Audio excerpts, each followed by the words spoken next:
Nesse vídeo nós vamos falar sobre o dever de informação por parte das seguradoras.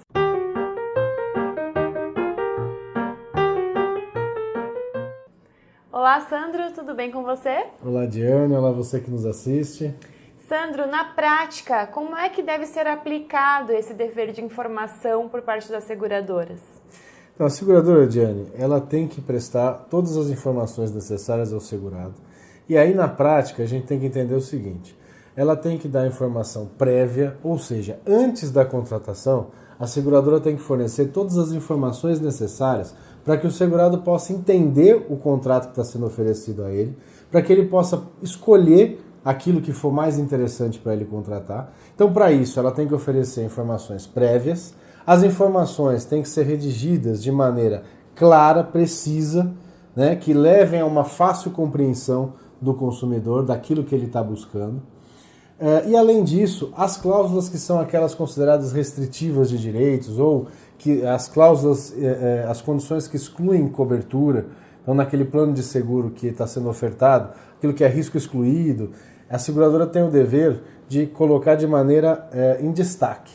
Né? Agora, esse destaque, Diane, não é simplesmente ela colocar em negrito, no meio de umas condições gerais de 50 folhas, né, que a gente chama de condições gerais, os contratos de seguro, né? 50 folhas ali, aí no meio umas coisas negritadas, sublinhadas e tal.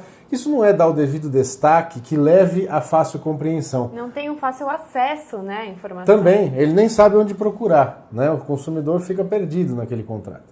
E a lei é muito clara, o Código de Defesa do Consumidor é muito claro no sentido de que a seguradora tem que colocar em destaque as cláusulas restritivas de direitos de maneira a levar uma fácil compreensão pelo consumidor.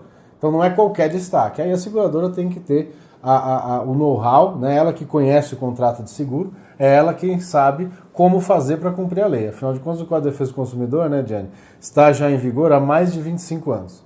Né? E a lei é clara nesse sentido. Então cabe à seguradora adequar os seus contratos e a sua forma de comercialização, de contratação de seguro de acordo com o Código de Defesa do Consumidor. E quando isso não acontece, quando não é colocada em prática essa clareza de informações? Você falou até da questão de informação prévia e no contrato de seguro de carro, por exemplo, é bem comum você receber depois na sua casa as informações. Então, já está tudo errado, né? Desde o princípio. Exatamente. Essa questão, por exemplo, do seguro de carro, né? Na prática, o segurado encaminha uma proposta de seguros para a seguradora e depois que essa proposta é aceita, que o seguro já está até em vigor, ele recebe em casa lá um manual do segurado ou as condições gerais do seguro, né? Posteriormente a essa contratação. Quer dizer, não foi dado prévio conhecimento ao consumidor.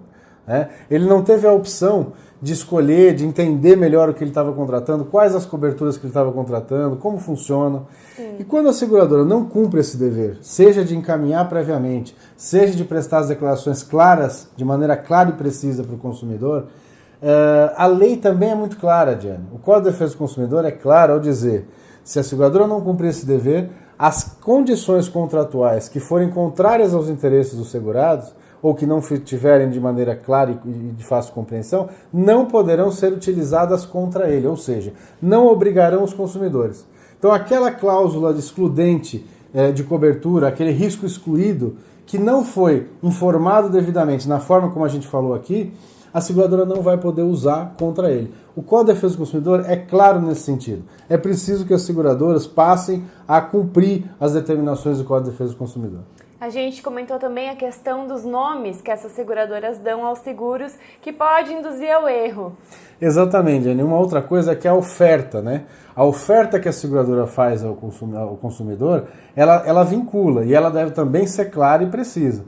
Então, muitas vezes, o nome que a seguradora dá ao produto delas, que ela dá ao plano de seguro que ela está vendendo, é seguro proteção máxima, proteção total, né? Que leva o consumidor ao legítimo a legítima expectativa de que ele vai ter uma cobertura ampla.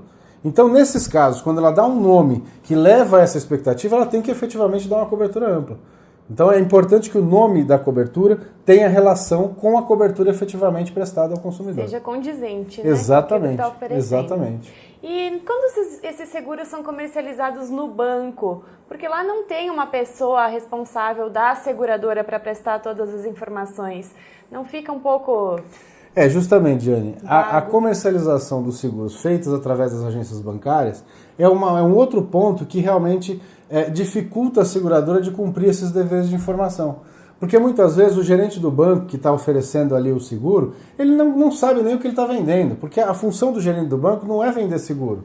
A função do gerente do banco é cuidar da agência bancária, de questões bancárias. E banco é uma coisa, seguradora é outra. Então, realmente, essa comercialização, a forma de comercialização através de um gerente bancário dificulta muito, na maioria das vezes a seguradora não cumpre o dever de informação que deveria cumprir. Bom, muito obrigada por todas as explicações.